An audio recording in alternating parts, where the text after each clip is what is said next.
As we show you these first images from inside the cathedral, there is concern now over how much of the 850-year-old cathedral's priceless religious relics and works of art may have been lost to the flames.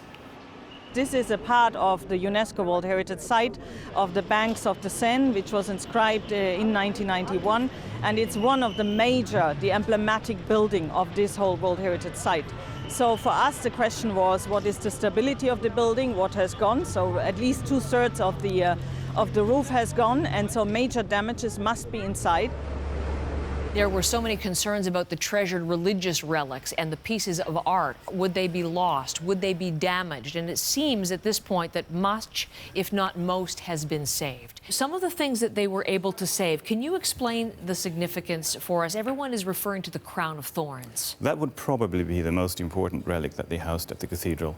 This is the crown of thorns that Christ carried during his passion on the first Good Friday.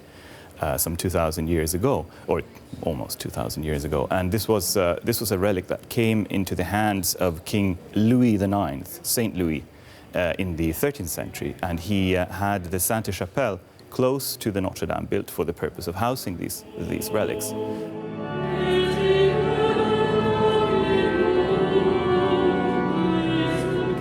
How is the organ, the great organ, the original, one of the most famous musical instruments in the world? Has there been any information on it? Until we have access in a secure building, nobody will be able to say exactly how is the instrument. Vincent Dubois, one of the Notre-Dame organists, wrote this morning that the fire didn't get to the organ. He also wrote that the water which was poured over the instrument didn't get to the balcony because of a concrete slab that is above the organ. So the water flew down on each side of the organ without getting to the mechanism, which is very, very good news.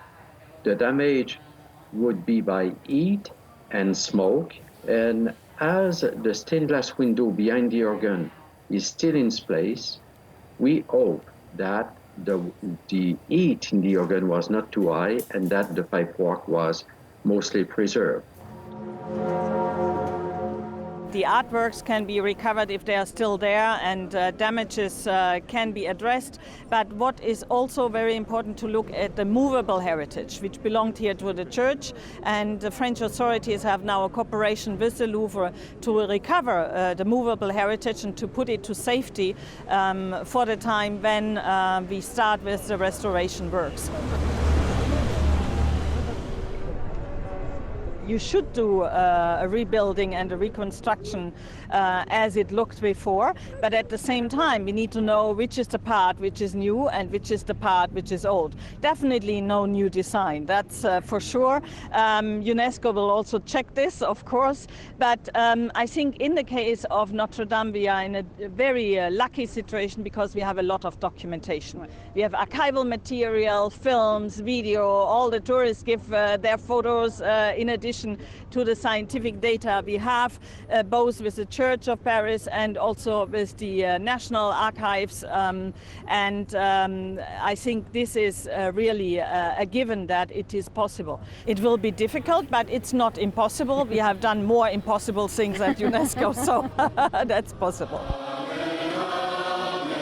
I'm really confident about around the will that we can feel here.